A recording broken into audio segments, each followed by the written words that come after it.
Assalamualaikum dan selamat sejahtera. Kami dari kumpulan kelima daripada kelas UHID 2302 Seksyen 17 akan membentangkan mengenai drone. Kumpulan kami terdiri daripada ahli kumpulan iaitu Iqbal Hanafi, Muhammad Afnan, Muhammad Hibatullah, Muhammad Firdaus, Nazaruddin Ikhzuan dan juga Wan Muhammad Adili. Bagi pembentangan kami akan menceritakan mengenai pendahuluan, hubungan antara manusia, hubungan antara agama, sistem nilai dan etika, akta di peringkat global, peranan sains dan teknologi dalam kehidupan dan akhir sekali kesimpulan. Pendahuluan, apa itu drone? Drone adalah sebuah kenderaan di udara tanpa menggunakan pemandu UAV yang dikawal dari jauh untuk pelbagai tujuan. Tujuan drone. Antara tujuan drone adalah dikaitkan dengan operasi kenderaan dan juga pengawasan. Drone juga kebiasaannya mempunyai kamera untuk merekod pemandangan dan mengumpul maklumat dari pandangan atas. Bagi sejarah drone pula, drone yang pertama adalah dicipta oleh Abraham Karim yang mereka pesawat tanpa pembantu untuk sayap tetap dan sayap berputar. Beliau juga diangkat sebagai bapa pengasas teknologi UAV drone. Apabila mereka mengetahui bahawa kapal terbang boleh dikawal tanpa pemandu, idea ini telah digunakan sewaktu Perang Dunia Pertama bagi tujuan peperangan. Kapal terbang yang dikawal oleh radio tanpa memerlukan pesawat ini mula dihasilkan dengan banyak.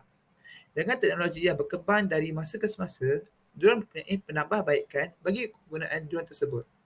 Drone untuk peperangan mempunyai senjata api, manakala drone penguasaan mempunyai kamera dan kamera juga boleh digabungkan dengan drone penerangan untuk membolehkan mengunci sasaran sebelum melancarkan peluru. Okay, Assalamualaikum. Saya Muhammad Firdaus. Saya akan ceritakan tentang hubungan antara manusia tentang drone. Okay, jadi drone ni merupakan penciptaan yang luar biasa yang telah mengubah interaksi manusia dengan dunia. Contohnya, drone membina hubungan antara manusia, memungkinkan eksplorasi simpanan baru dan mengumpulkan informasi berharga. Drone juga memiliki potensi untuk menyelamatkan nyawa dalam situasi darurat. Contohnya, kenderaan udara tanpa pemandu ini meluaskan jangkauan kita dan membawa kita lebih dekat sebagai komuniti global. Drone digunakan dalam pelbagai bidang seperti fotografi udara, pengiriman barang, pengelolaan bencana dan penelitian ilmiah. Drone menjadi alat yang tak terpisah dalam memperkuat hubungan antara manusia dan inovasi. Melalui drone, manusia dapat menjelajahi dunia dengan cara yang sebelumnya yang tidak dapat dibayangkan. Jadi kemajuan teknologi drone membentuk masa depan yang saling berhubung, menggabungkan kebijaksanaan manusia dengan inovasi teknologi. Dalam konteks hubungan agama, penggunaan drone dapat memberikan beberapa manfaat yang dapat mempengaruhi hubungan antara agama. Penggunaan drone dalam dokumentasi kegiatan keagamaan. Drone dapat digunakan untuk merakam dan mendokumentasikan kegiatan keagamaan seperti perayaan festival, upacara keagamaan dan lain-lain. Hal ini dapat membantu memperluas pemahaman dan pengetahuan tentang berbagai tradisi keagamaan serta mempromosikan toleransi dan penghormatan terhadap perbezaan agama. Yang kedua, penggunaan drone dalam tujuan pendidikan. Drone dapat digunakan sebagai alat pembelajaran yang inovatif dalam konteks agama. Dengan bantuan drone, siswa dapat mengamati dan mempelajari struktur bangunan agama atau lokasi bersejarah yang berkaitan dengan agama secara lebih dekat. Hal ini dapat membantu meningkatkan pemahaman mereka tentang agama-agama yang berbeza dan meningkatkan rasa saling menghormati. Yang ketiga, penggunaan drone dalam kerjasama antara agama. Drone dapat digunakan dalam kegiatan kolaboratif antara komuniti agama yang berbeza. Misalnya, drone dapat digunakan untuk mengidentifikasikan dan juga memetakan tempat yang memerlukan bantuan pembangunan atau pemulihan pasca bencana. Melalui upaya kolaboratif ini, komuniti agama dapat bekerjasama untuk mempromosikan perdamaian dan juga pemulihan. Namun begitu, penting untuk diketahui bahawa penggunaan drone juga dapat menimbulkan tantangan dan juga risiko. Oleh kerana itu, penting untuk kita menggunakan drone dengan bijaksana dan juga mematuhi agama serta etika yang berlaku, serta mempertimbangkan privasi dan keamanan yang akan berlaku. Jadi, penggunaan drone juga boleh dilihat melalui sistem nilai dan etika, di mana di Malaysia kita terdapat undang-undang tersendiri berkenaan dengan penggunaan drone.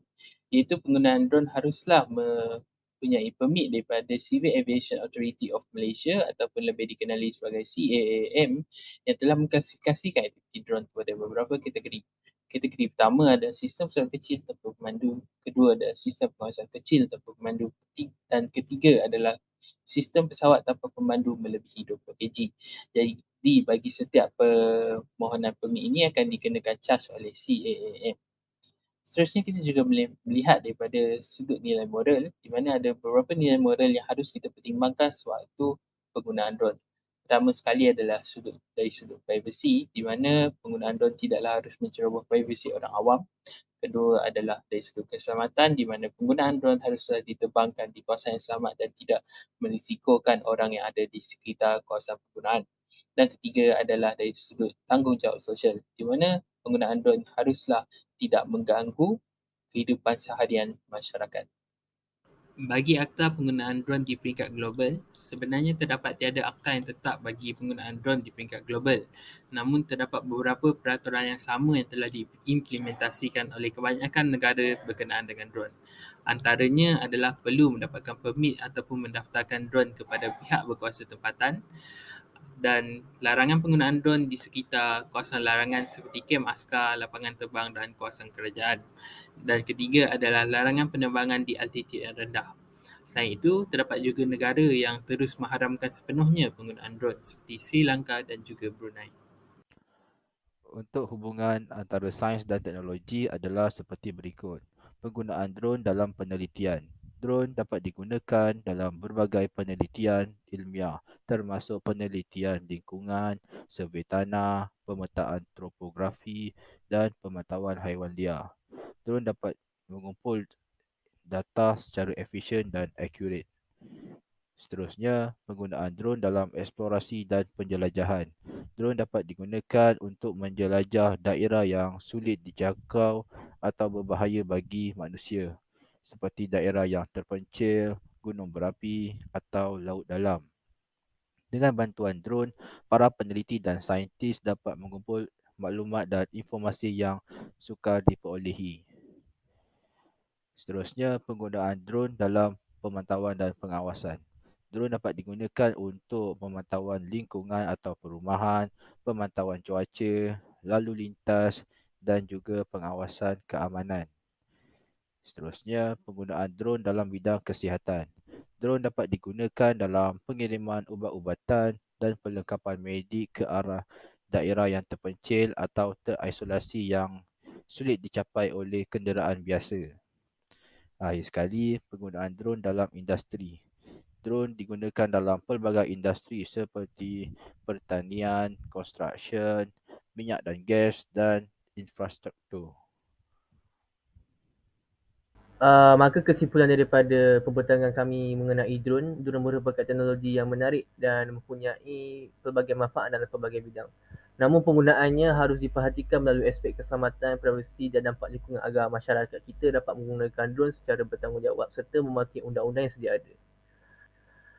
Dalam banyak aspek teknologi, drone telah menjadi aspek yang sangat penting dalam kehidupan manusia dan juga mempengaruhi cara kita berinteraksi dengan dunia sekitar kita. Maka haruslah kita sebagai masyarakat mempertimbangkan implikasi undang-undang dan sosial dari penggunaan drone dalam memastikan penggunaan drone ini digunakan secara bertanggungjawab dengan masyarakat.